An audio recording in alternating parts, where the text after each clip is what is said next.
gave them a lot of heartache and indigestion as shows blasted them pretty. A lot of new people in the podcast space don't realize this, but when Stitcher had that ad program running, a lot of big podcasters were pretty vocal about their opposition to this approach, right? And I guess that gets back to your question of the podcaster, right? Are we going to all put up with that going forward in these huge platforms? Stitcher wasn't a huge platform. Apple was still dominating. But when we're talking about Spotify and we're talking about these other bigger platforms, it's going to become a bigger issue. But are we as an industry going to stand up against that? And also a second part to this, Todd, is these platforms, to invest in infrastructure, they have to get paid somehow too. Sure. Also, this was the big challenge that I had when I was working on Zune at Microsoft, is how do I justify the executive team that funds all this to keep investing in podcasting? I couldn't convince them because they didn't really want to get in the ad business. Well, it goes back to, and I'm starting to seriously, here I am on the idea of distribution where we heard is number one with you. I want to be heard, but I'm also getting to the point very rapidly, individually, is, do I deserve compensation for them to have my content on their platform? Now, music artists, because they have ASCAP, BMI, and all that, they've had that protection for years. At least they're getting something, right? They're getting something. Right. And I think what we're talking about, what we're leading up to here, is that the podcasters are being positioned right now to get zero. Get zero. Right. And I think that's the real concern here. And maybe maybe we need some sort of a podcast rights organization that can help in this area. Even if we get on equal par, let's say with music, right, which isn't a lot. You have to have millions of plays to really get any type of decent check. But what if it's $14 or $10? What if it's $5 from Pandora, and what if it's $10 from Spotify, and what if it's depending on where it is, and they still get I think most podcasters would take it. Absolutely, I think they would too. So I think we have to start as the medium matures, and as we see more players come in the space and add podcasting, they absolutely understand that there's incredible value in this content. They wouldn't be doing this otherwise. Right. There's incredible value because people are clamoring for it, unless you're a certain VC, and I can talk about that too. I think we really have to start thinking about this a little bit more. We, up to this point, it's been, yay, I'm on Pandora, yay, I'm on Spotify, yay, I'm on iHeartRadio, yay, I'm over here. And what those are big conglomerate, multi-million, billion-dollar corporations that are getting a whole library of fantastic content for a thank you, pat us on the head, thank you. Right. Thank you for your content. Right. Collectively, let's say I get 25 listens on iHeart. Well, you do too. And so does everybody else. So collectively, that's millions of listens on iHeart that they're getting for free. They're going to, and it sounds like they're going to monetize around it, that they're going to make money off of our content. Now, obviously, we can still monetize within our shows, and we should be doing that. But not all shows can monetize. And so it's a double-edged sword. Right. At what point will Spotify say, well, thank you for being on our platform, but you can't run ads? This is what YouTube did. Well, and I think we're starting to see the beginnings of that. And some of the companies have wanted to do this, but have resisted because there was so much friction to doing that. Right. And also if you look at an individual show, how much listening is actually happening on one listening platform for an individual show? Is it worth it to convert into a revenue share relationship with a show. And I think Joe Rogan is an example of one that it does make sense, right? To have exclusive and get into a revenue sharing situation. In his case, it's more of a payment guarantee. But I can on a licensing deal. But most podcasters aren't going to be in that type of situation. But Rob, I can listen to AC/DC on Apple Music, right? Amazon Music. I can listen to almost any music platform. I can listen to my favorite artists, even though I've got the CDs, even though I've ripped that content for myself, my own library. I can listen to those artists on those platforms, and those artists get paid. The songwriter, also, who else gets paid? The person that wrote the music. I mean, all that stuff is done. Now, as much as you and I don't like ASCAP, BMI, and all that stuff because they restricts us from playing music, I'm at a point now where this is only going to get bigger. And the longer we let them... but the question is, how many podcaster would say, okay, you're not going to pay me, I'm pulling my content? I don't think very many will. Well, Todd, it may not even be an advertising question for the podcaster in the bigger scheme of things, for the simple reason that if you look at ASCAP, BMI, all these licensing organizations, when they license content to those platforms, they're basically giving those platforms the okay to run advertising, right, against that content.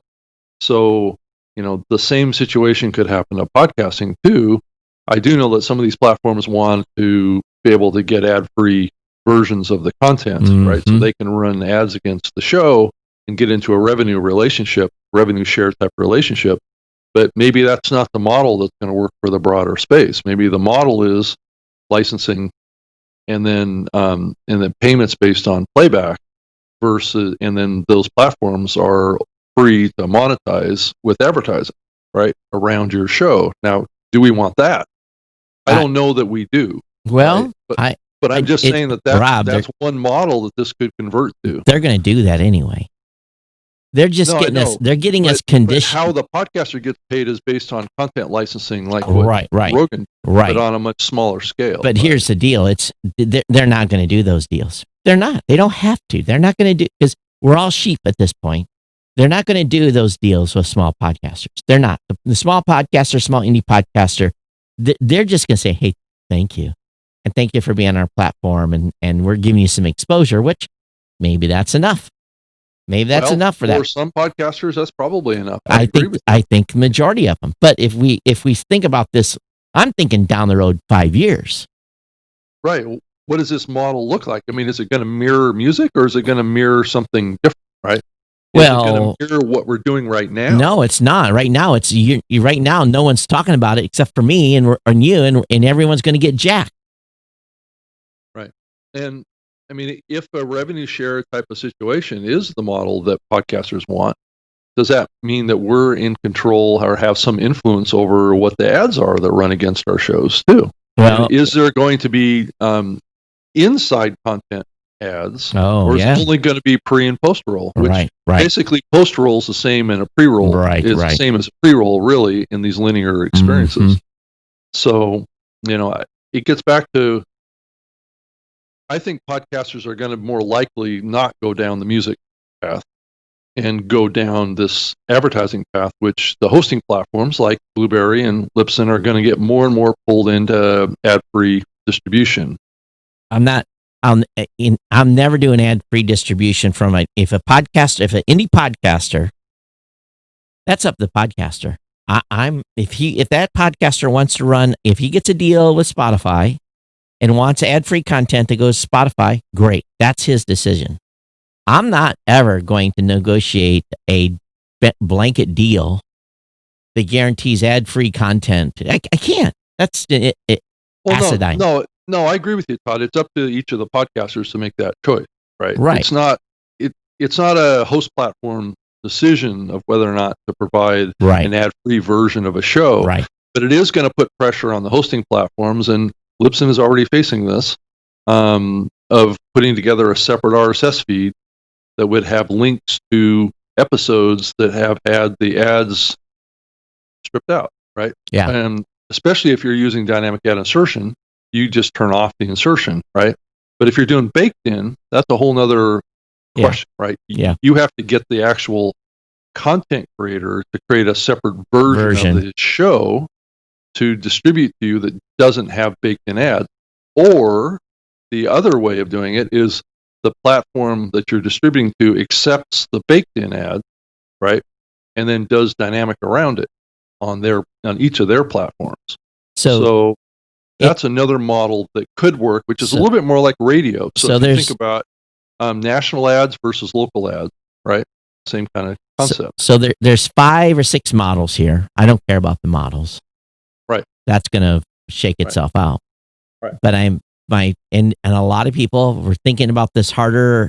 There's a lot of podcasters that are indies that were talking about this before I've gotten now kind of flipped on my head here a little bit in thinking that we have, as indie podcasters, it is time for us to start thinking it. I'm hoping people are going to maybe call me crazy.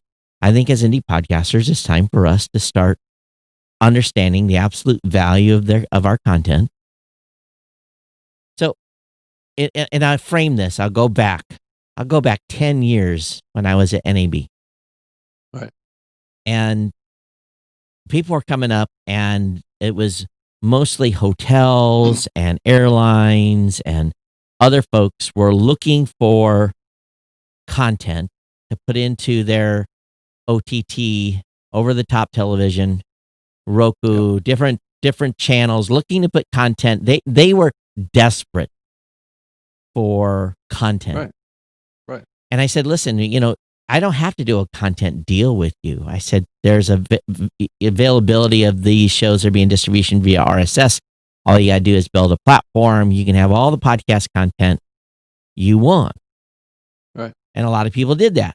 And that's why there's a lot of Roku channels with a bunch of podcasts. That's why all kinds of crazy stuff has podcast in it now, because it's been this open infrastructure. I'm sure there's platforms out there that are already running ads around the content that we probably have not even discovered. And maybe as part of this audience, if you discover some content being played on a platform that's being advertised around, let us know so we can start keeping track of this. But so 10 years ago, they were desperate for content. So now the play's changed a little bit. Spotify, made this big hype, got everyone on there, everyone's excited, chomping at the bit, and did a little bait and switch by buying a podcasting company. There's all kinds of stuff that happened there.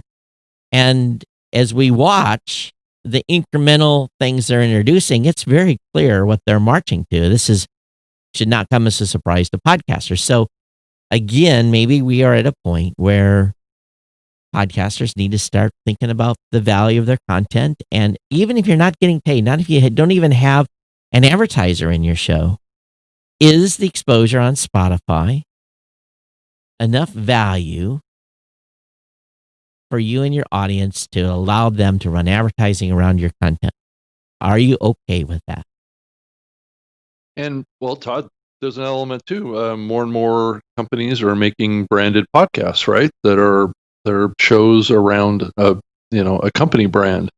Let's give an example. Trader Joe's, right? Yep.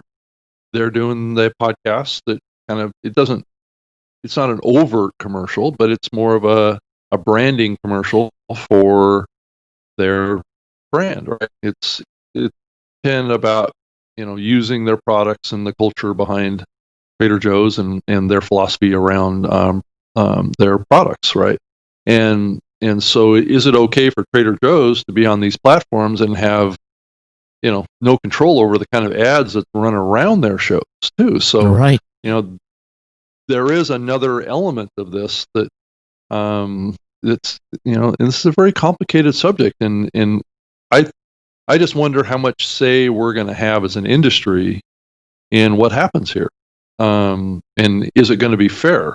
And I think that's the big question. Right? The only way you can vote, if we get to a point where we are going to have a discussion about this, the only vote the podcaster have And what is going to be the most effective vote is pulling the show, removing distribution from platform. Well, there's a history of that, Todd, as a way of doing that.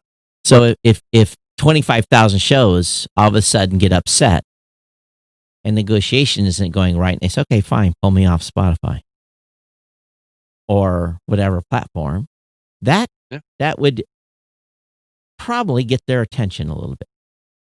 Because all of a sudden, now you're removing those listener hours and people are going to listen to music, and then your financial investment is good. So we do have power because we have control of distribution of our shows, and we can say, no, we don't want to be on there anymore. Now, that's not the case, I think, on some hosting platforms. They've relicensed it already, and you have no choice on where it gets distributed to. But yeah, and we hadn't even talked about that aspect of things here, have we? No. Is the hosting platforms taking control of the distribution of your show? Right. They've actually, in their terms of service, they've said we can do with your content as we please. Right. So at least one of them, and of course, which is owned by Anchor, which is owned by Spotify. A whole different scenario around control that that we haven't really. I mean, I'm not sure that the industry has really fully understood the implications as you look to the future of that type of situation. Least of all the lack of access to those individual platforms' kind of data sets that they have about your listening.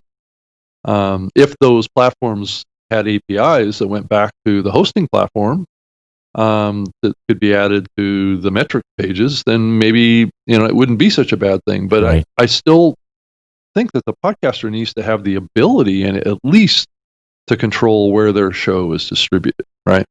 Well, not only that, but the ability to have it taken down. Right. To say, right. Go in and check a box. I'm not on such and such platform anymore. Right. So I just, this is me kind of thinking here of, it's been on the back of my mind, largely because I start thinking about my own content and the brand that I've built and what I've done. And then I would absolutely be flipping out if they ran like a Bluehost ad against my show or something like that. Right.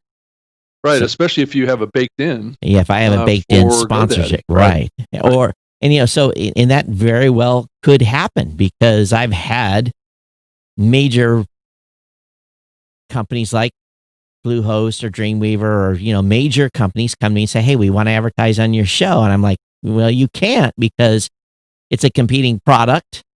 I said, make me a deal. I said, write me a 10-year contract and here's the number it has to be on it. And we'll have a transition period. But, I've always thrown a number out there that makes them gasp. So, just because if you want it, you're going to have to pay for it. And I'm not breaking a 15-year relationship unless there's lots of zeros guaranteed. Right. Well, and the only way to get to that point of you being able to say to, let's say, some listening platform, don't run these type of ads against my show, is there has to be a relationship there. That's right. There has to be some sort of a data exchange relationship. But maybe they said, well, we want a cut of it too. We want a cut of your ad revenue. Your GoDaddy revenue. Right. Or you're going to give us a piece of that. All of the listens that happen on our platform. Right. You're going to get, it's going to be, because technically we're streaming on YouTube Live. I'm doing YouTube Live and I run my GoDaddy ads in my YouTube content, and technically they could pull the plug on me tomorrow. Right. But you've baked it in via like a host read. I baked it in like a host read, but technically on YouTube Live, right? Not supposed to do that. Anybody, somebody's gonna bob me off YouTube next week. So it is, and because I didn't hardly get anything on YouTube, so it's not like YouTube is a major. It's fun to have it up on there live, but so I don't know. I guess we'll see, but I think it's something everyone really, really has to start thinking about here. And I'm sure there are probably a few people listening to this show saying, "Shut the hell up."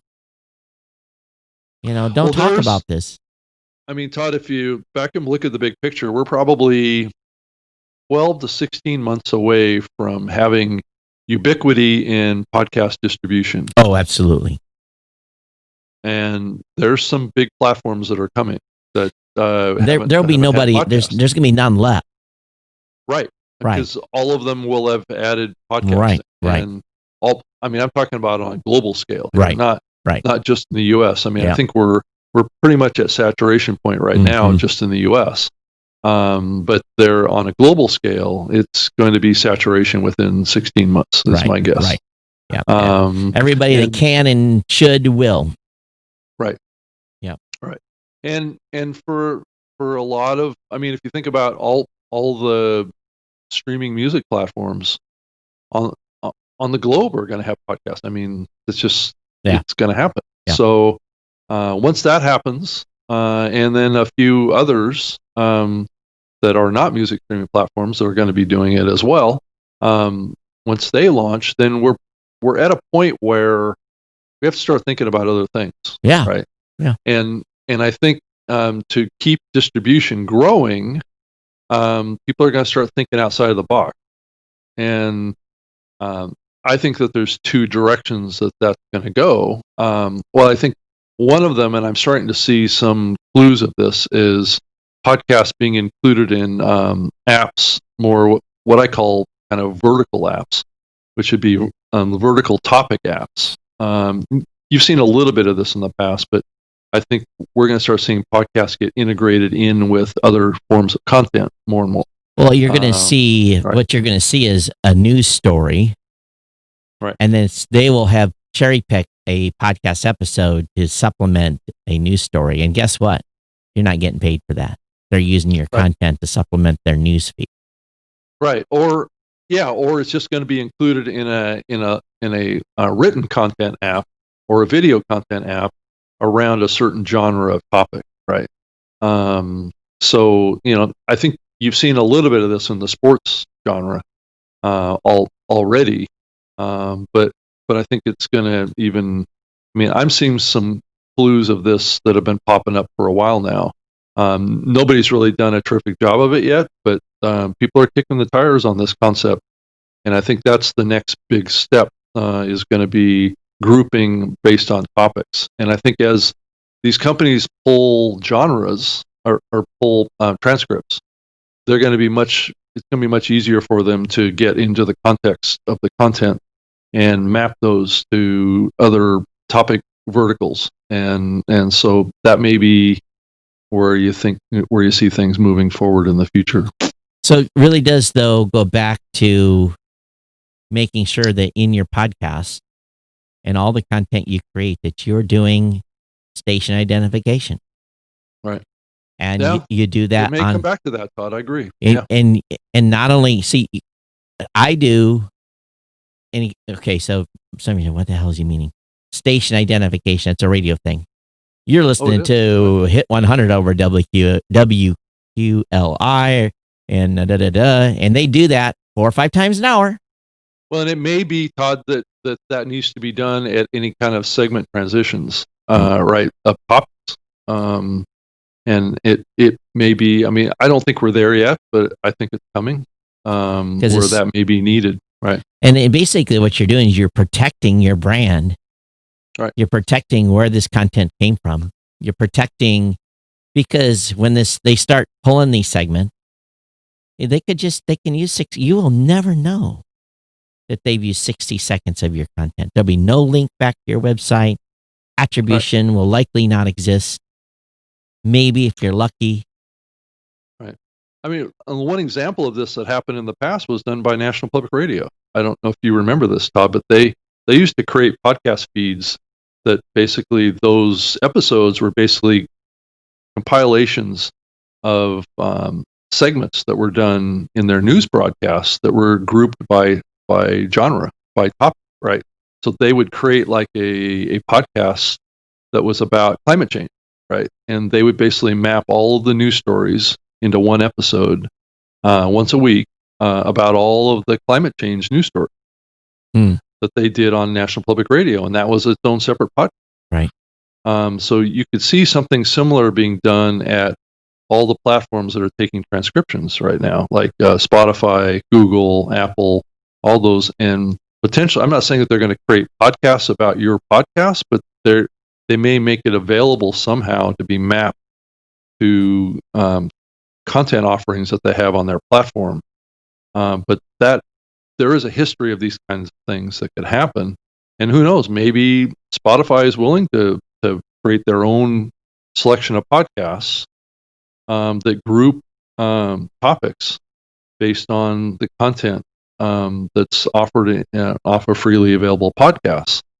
And like you say, Todd, the only way that the audience would know that what podcast that segment came from is that identification that you just said. And, maybe people don't care about this. And it hasn't happened yet. So we're just, projecting a possible scenario. I guess for me, it's I don't know, at 50, I'm also looking at this from the length of time I've been in the space. I'm what have I got left creating content? 10, 15 years, before I want to retire. I need to make sure that this remains viable for me for the next 10 or 15 years, that my earnings opportunity isn't taken away. I have to make sure that that the brand continues and that I don't get cut out. So and to your point, Todd, how do we keep the model that built this medium in place in the face of all these big corporate pressures, right? I think that the music industry really wrestled with this, right? Well, what are artists doing now? How are they making most of their money? They make most of their money in concerts. It's stuff that they can off the table now. It's but it's the only thing they can truly control is the gate. Getting the money from the gate and Merck. Gate and Merck is how big artists are surviving now. They're definitely not making it from the ASCAP BMI stuff unless you're a mega artist or unless you own your label. If you control everything, we are in a position where we aren't beholden to a label. We don't have to fight a label right now. We are 1.3 million individual labels. And that's the only advantage we've got for us, that we have the ability of self-determination, and we can pull our content if we don't like how we're being treated. Right. So, for a small show, maybe, hey, you get 4 or 5 views on Spotify. It's not a big deal. You get 10 on Pandora. So this is probably a good lead in to talking about Pandora and SiriusXM. But by the way, buying a podcast hosting platform. We did talk about that. Believe it or not. We did? Yeah, we did. I was trying to remember if we did, and one of our listeners said, "Yeah, you guys talked about it in the last show." Okay, good. So I haven't heard nothing. That's been very, very quiet about that acquisition. There's been hardly any. It's just that coffee cup you've got. Hold it up. Meh. That's what we've heard on that deal. Meh. Meh. Todd, it's a perfect prop for this show. It is. Meh. And I need a minion here that has a thumbs up too. See, my minion's got the thumbs down. I need a thumbs up thing too. I just turn him upside down, right? You can give the thumbs up that way. Hey, it's a new concept. You can use emojis on your podcast. Meh.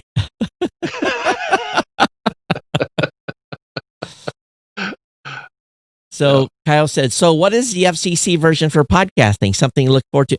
I don't think the FCC has anything to do with this, because FCC doesn't have nothing to do with really music rights or anything like that. So, right. The FCC doesn't regulate, because we're digital. So there is no regulation of podcasting.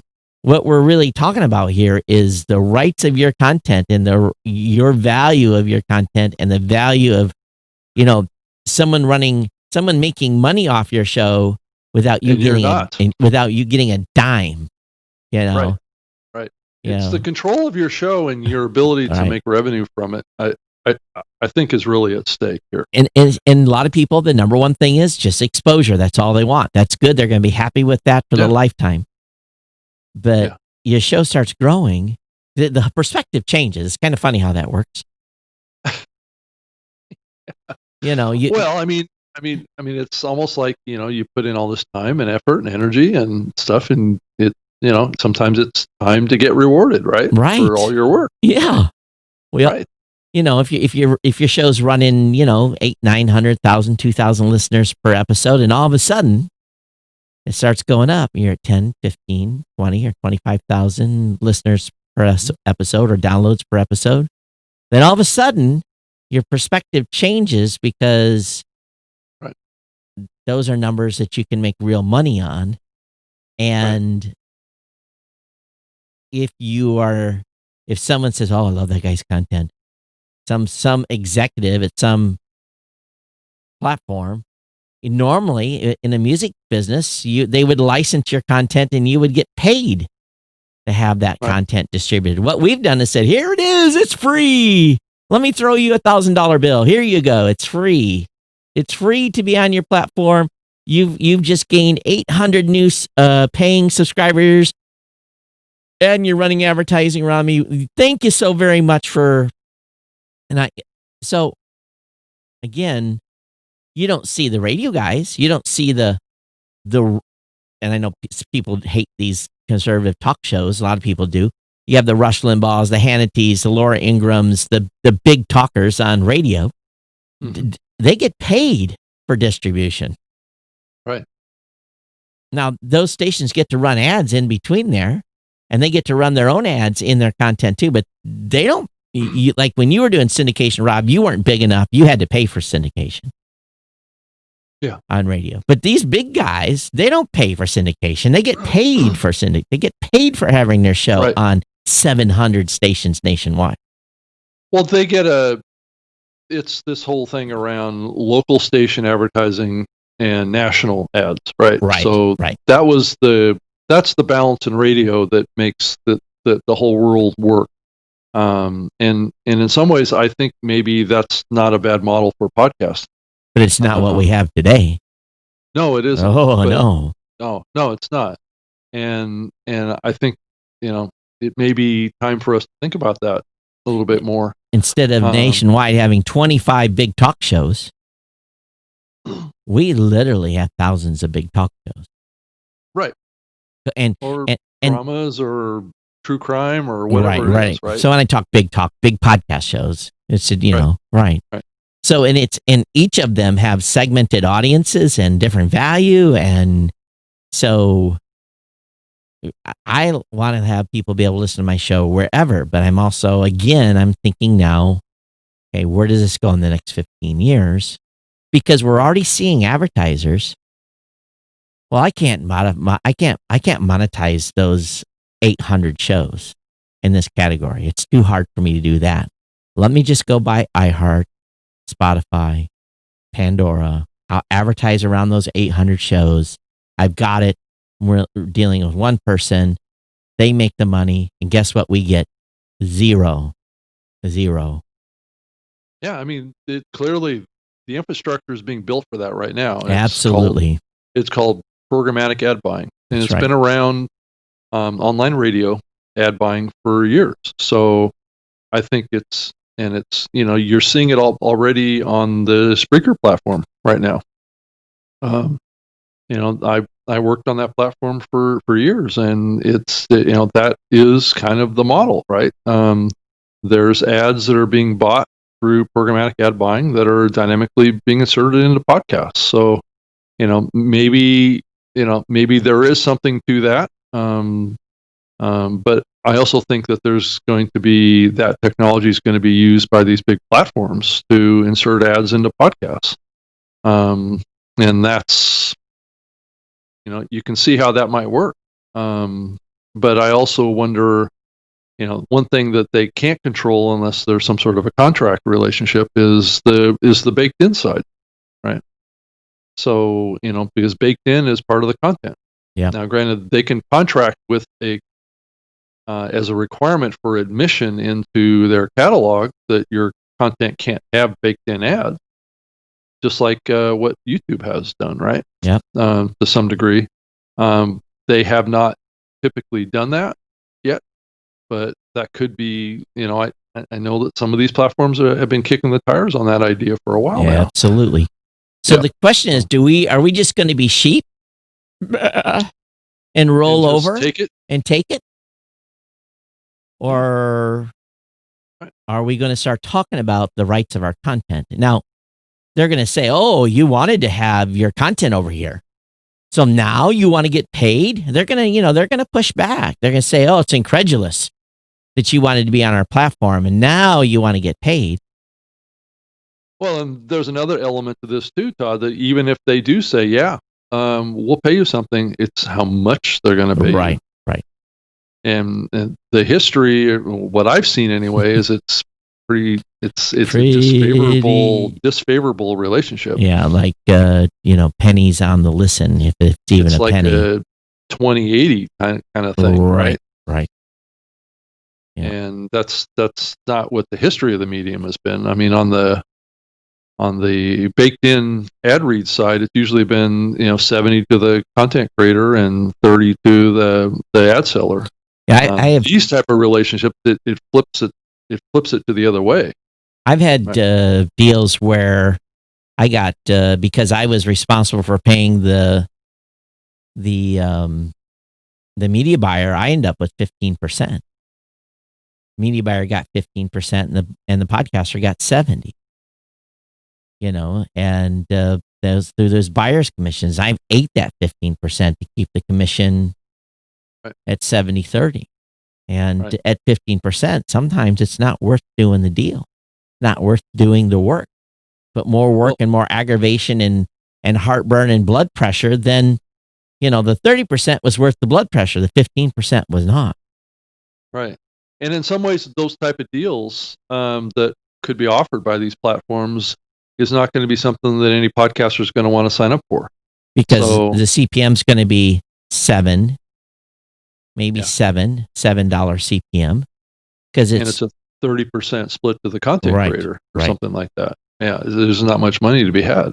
Yeah, so the podcaster would normally say, no, it's not worth it, my time. Right. But what happens, the alternative is they're just going to run ads and they're going to keep 100% of it anyway. So I think what Stitcher did many years ago that they got in trouble for. Right. So I think we're going to have to start thinking seriously about this as content creators, as indies. The big boys are going to make their own deals. Just remember this. The people are getting 50,000, 60,000, 100,000 downloads per episode. They're already thinking about this, and they are potentially saying, listen, you want my content over there, or let's make a deal. And the rest of us are just kind of, we're picking up crumbs actually there's no crumbs. We're just getting dirt thrown on our face. Right. Well, I mean, and if this stuff happens rather quietly. Some of the big podcasting content networks didn't early on get into platforms like Spotify.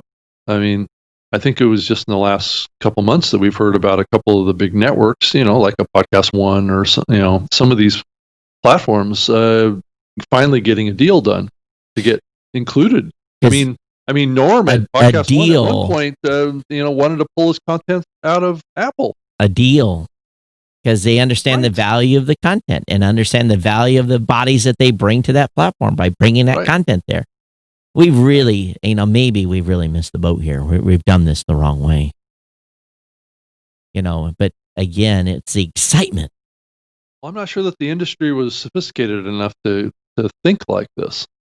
I think it was this altruistic kind of thought process that everybody was going to play fair, and I'm not sure that the broader industry really had the infrastructure to really take this project on. And again, I want to reemphasize: look how horrible music artists have been treated. They've been treated horribly. People have gotten ripped off. They've had contract. I mean, it's sometimes to their own fault, but you don't hear a lot of great stories in the music business about artists working with someone and having a deal that was really truly in their favor. It's the fat cats, the big businesses that make all the money. And yeah, maybe they couldn't have got where they got without their help. They had to have that breakthrough. They had to have that, that record label sign them. So, and it really goes back to stuff I've said for years. If you're going to, let's say you're going to sign up for a network. Right. And you're going to commit to be part of that network, you better read that doggone contract that you're going to get and make sure that the value you're putting into it is there's a value coming back monetarily. Right. Well, and recently there's been some examples of that, Todd. I mean, the content creators working with big networks, signing contracts and deals, right? And then they become popular and blow up and they want to renege on the deal, right? So what is the right path here? It's going to be a challenge. And I think the podcast hosting platforms like ours, I think, are ground zero for this battle. And I think we're going to be put in a position where the content creator is going to look to us to help them in this area. And it's going to be a tough position for us to be in. Yeah. More and more. Because up to this point, we've just said, "Oh, thank you for letting me be on this platform." Yeah. Right. That's exactly it. We have been, and we don't. How should I say it? It's like a kid. We haven't valued ourselves. It's like a kid that gets a lollipop. Right. Oh, thank you, Daddy, for giving me a lollipop. Right. Until the lollipop's gone, and then you've got the rest of the bag of the lollipops, and you keep them. It just, so, my mood, Rob, you can see what my mood is right now. I'm not angry yet. No.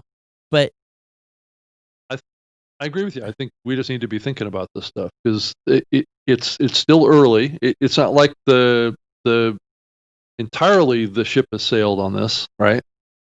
But it's getting close. So, but the problem is you and I are talking about this. Who else? Very few people are talking about any of this. Well, I think it's to some degree it's being talked about with the big companies in board meetings, and the larger companies have been strategizing about how to. I mean, look at the moves Spotify's making. Look at the move that Pandora just made. Yeah, that's vertical integration is what's going on right now, and you start thinking about distribution / content / listening. If you start consolidating those, I think at some point we're going to have the other big friction point is going to be, well, is Apple going to take podcasts that are created on Simplecast that's owned by Pandora? I mean, at some point that's going to become an issue too, which means that podcasts will be available on individual platforms, but not across the whole industry. And what's going to happen to the smaller listening apps? If you really think about what's happening, all the big media tech companies are getting into podcasting. The one exception is, the two exceptions would be Oracle and Microsoft. But just about everybody else is getting involved, So when VCs start talking about stuff, and let's see if I can find this. This was real, and James Cridlin, I think, was the one that I found. I saw his reply to somebody. Let's see if I can find my. Let me go to my profile, tweets and replies. And, okay, so let me give you some preface. Yep. When I opened Blueberry, we went to Silicon Valley and looked for money. And the number one reason we didn't get money is they said we were too old and that we would not survive, the company would not survive and thrive unless I moved the entire team to Silicon Valley. That's the two reasons I didn't get cash. They were They were willing to write big checks. If I stepped down as CEO and put someone younger in, Right. and we moved the team to Silicon Valley. Every podcast company that took money in the early days went to Silicon Valley and imploded. They're gone. Right. The money Right. got burned. It's gone. Now, VCs have changed a little bit Mm-hmm. in the way they do this, but this is 15 years ago. They're a little smarter now, quite honest with you. So, Yeah. Jake Chapman, who owns the @VC Twitter title, Mm-hmm. he said, this is what he says. Now, when a VC says something like this, I get suspicious on two levels. Here's what he said. Audio is a crappy platform. There, I said it. You can't multitask. Even at 2 times speed, your content consumption is slow. For obvious reasons, live audio can't be sped up. You can't easily skim. You can't check in and out as life demands. Audio as first and only is a fad. Now, this is what this guy said. So, a lot of big deals have been done recently in podcasting. Lots of money's running around right now Mm-hmm. with lots of zero. And the VCs, which I talk to 2, 3, 4 times a month when they call me and want to talk to me, Right. are desperate to get a piece of this space right now. They want to get a piece of the space. So when this, But they want a bargain. yes, but when this individual makes a comment like that, Right. is it because he truly believes audio is a crappy platform, or is he trying to devalue the space to find a good deal? Right. It's all about finding bargain basement opportunities, right? You would be shocked the type of deals that I've been offered. I told a company one time, I said, I don't need your money. Right. No, You have. called me. I didn't call you. I don't need your money. Right. Right. Your money would be great, but I don't need it at those terms. Right. You think I'm stupid?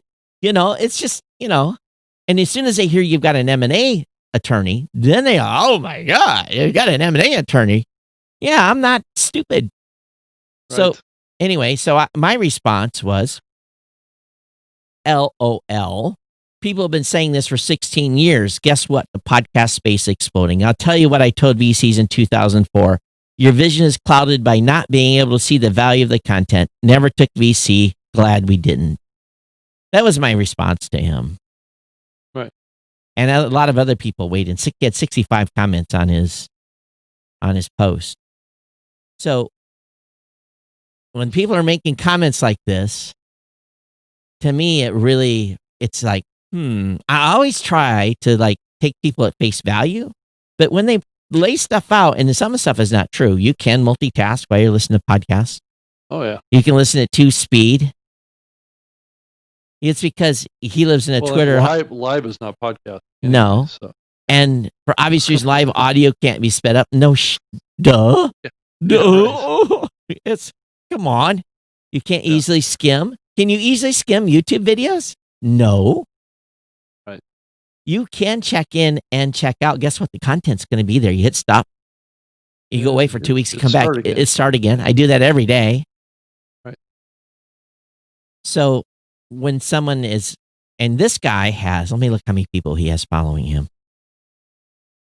He's got 13,000 followers, and he works for alphabridge.vc. And he pinned this tweet. No, I guess he didn't. He didn't pin it. So I'm just, maybe I'm a little grumpy. I want to make sure that we as an indie podcast community need, and I'm going to say it just in as frank language as I can, and I don't do this very often, we need to wake the fuck up. Mm-hmm. Yeah. No, that makes sense. So Find our value. Find our value. Find Christine says what? place. Christine says, "What's the option? Not be heard?" No, we've got plenty of options. You own your show on your site with your RSS feed. They can listen to your content and get your content just as easily on your platform. Subscribe through a podcast app, and you can be heard. Do you need Spotify to be heard? No. Do you need Pandora to be heard? No. Does it add some extra listeners? Sure. But if you're not, Todd, I mean, it starts to raise the question, though: is Apple's open API something good for the industry? Well, I've talked to someone recently, and he's having a hard time getting access to that quote unquote open API. But there's two ways of looking at that open API, right? That open API, it could devastate. Go away. It could devastate 20 apps.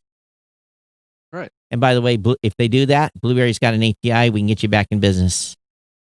And I hate to say, but Apple has every motivation in the world to kill it. And don't call me when they close it, because it's going to be a lot cheaper for you to get connected to my API when they're still open than it is when they close it. Right. I'm just telling you. Todd, the consummate businessman there. There you go. Make a deal now. Well, I am seeing some of these the smaller third-party apps really start thinking about that. Yeah, and some of them have, and it's smart on them. Maybe they listen to this show and realize that they're beholden and should not be so beholden to Apple. We love you, but if you shut the API off, and I had a guy, I mean, I won't say who, but working on something, he says, I can't get access to the Apple API. I've been told I can't get it. So I was like, whoa. Maybe Apple said, no more growth of that. So, if Apple were to turn it off, there is a motivation there. They maybe can get those listeners on their platform. So Kyle says, could you build a podcast host or platform like Blueberry now without VC? Absolutely. Well, it happens all the time. We build it without VC. We worked our regular full-time jobs. Everyone had a full-time job. We build it at night. Absolutely, you could build it. Yep. You will have to sacrifice. I worked 18 to 20-hour days for 2 to 3 years straight. Yep. It's not easy, but you can do it. Yeah. And Simplecast is an example of it, right? And look what happened to them. But it goes back to, I'm just talking about individual podcasters. You don't need Blueberry Directory. You need your site. And it's becoming more, and so it just continues.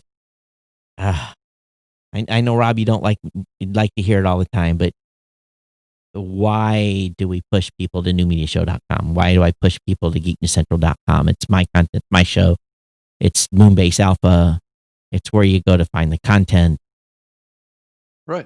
I'm beholden. I'm not beholden to Blueberry. Blueberry we could pull the plug tomorrow. I'm still online. Right. I'd find a new host. We don't. I mean, Todd, you and I typically don't push people to Apple or Spotify to listen to this show. No. So if you do, great. But there's whatever way you want to listen is great. But at the same point, we're guilty of this. Hey, we're happy to be on Spotify. We're happy to be on iHeart. We're no different. Right. Yeah. Totally. I mean, I've been all about distribution for my whole career working in this medium because I want to build listeners just like any other podcast because it's connection with community, right? Yeah. But at some point, this industry gets to a scale where you have to get a little more sophisticated in your thinking on this. And if you are, so obviously, Rob and I both have agendas. Rob's with Libsyn, I'm with Blueberry. We want you to host with us. We want to come over. We want your business. Absolutely. But at the same point, I tell people is you need to be listening to your host philosophy. If they're not doing a podcast, if their team is not doing a podcast about podcasting and you don't understand your host philosophy, right, you're on. You should be highly concerned about the longevity, the building of your show. Yeah, I was just on the feed for Lipton just yesterday. So yeah, I mean, I agree with you, Todd. I mean, podcast hosts that are podcasting definitely have an insight that the platforms that don't. And if you're on a platform and they don't have a podcast, do you know what their agenda is? Do you know if they care about you? Do you know if they're thinking about this kind of stuff, or are they just taking your money? And do you know the people there? And Right. do you trust them? Right. That's one of the big reasons that Todd and I do podcasts. And there's obviously we want to connect with community and build trust. There's 25 companies we're all competing with. There's a new one that launched last week. I went on their website, I dug and I dug and I dug, and I can't find who they are. Don't know what their agenda is. Are they backed by some big firm? Is it some ghost company that's being backed by another? You just don't know. Right. And so does it matter in the long run? Maybe for most podcasters it doesn't, but I want to know who I do business with. Right. I want to know the mindset. Right. And do they care about me? Right. And are they just want my money? Right. Are they doing the best work they can to be a good citizen in the space too? Right. Whatever that definition of being good is. I mean, I think there's a lot of interpretations of that. Yeah. And you may not agree with you may not agree with my philosophy or Rob's philosophy. And maybe your philosophy works and I'm better. sure many don't. Yeah. Hear from them. I've gotten crucified over the years for talking about what is now kind of what we call the Blueberry Way. And there's just a whole mindset of how we think podcasters. And again, it's our kind of methodology that we think drives success. And Libsyn has their own methodology that they think drives success. And there's probably a lot of similarities, but there's some stuff that probably separates, and that's fine, Right. No, I think that there are some fundamental consistencies between the philosophy that your company has and the philosophy that Lipton has, because we're one of the founding hosts of this medium. So we have that. What do you mean you are? You were the first hosting company, Rob. Yeah. Not founding, Yeah. you were. Yeah, right. And so so we understand where this medium has been, because a lot of the team members at Libsyn have been with the medium since this thing started. Right. I mean, I knew the founders of Lipton personally. Back in those days, I know Todd, you did too. So it's that's the roots that we have. And when we came in this space, we came in with a different approach. We were a service. We were basically running advertising. We weren't doing services. Services came later. Right. Well, you started out building a content network. Right. Well, not necessarily. It was indie content creators that we represented for ad deals. Right. I didn't own no content. No, that's right. Yeah. But you built a network of shows and then that worked together. Yeah. I was one of your charter shows. I should have stuck there. That's where all the money's at. I should have just stayed with that. Right. But we probably wouldn't have survived the transition. You have stayed with it, Todd. Yeah, to a certain extent. I mean, you still have a stable of shows. That's right. That you have. So I would consider you probably built the first network, right? Besides maybe NPR or whatever. Yeah. Had a network of shows when this medium started. Yeah, Tech Podcast was definitely one of the first. There may have been an Australian. There's some debate there. So I'll say we were, if we weren't first, we were days behind the other one. Right. Which is gone. Yeah. I think I remember that one. Right. Yeah.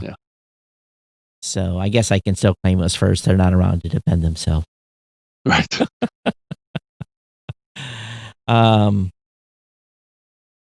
So it's part of this bigger discussion. We're almost here at 1:30, so we've made good time. But well, there's a lot of stuff that that we didn't cover, but I think that this is such a big topic and so important to the longevity of the industry that I think it's good, Todd, that we talked about this here because I'm not sure it's being thought about, or maybe it has, but not by the indie community, about what their value is. Let's go on strike. Well, I don't know that that's very practical, but pull our content. Raise the pirate flag. We're out of here. maybe we could pull together like a stop podcasting for a week or something like that, as a show of force, right? I don't think my board of directors would sign off on that. But no, from a business is business. But I'm gotta understand too. It's my perspective is largely, I say stuff sometimes to piss people off, but it's because I'm thinking about content. I'm thinking about I'm thinking of coming from a perspective, not wearing a business owner hat. So, well, and now I have a kind of a unique yeah in the association, or in the medium now too. We're working with on this academy, and it's really, I think it's the first time that there's really been, I guess, a serious effort put into pulling an organization together outside of what we did with the download association we pulled together back in 2008, that fell apart. So I don't think this organization is going to fall apart. I think this one's going to last. But it's it's in a new era, it's in a new time, and can we successfully merge all the players in this space together to work together, or is there going to be friction? I think the odds of friction are pretty significant.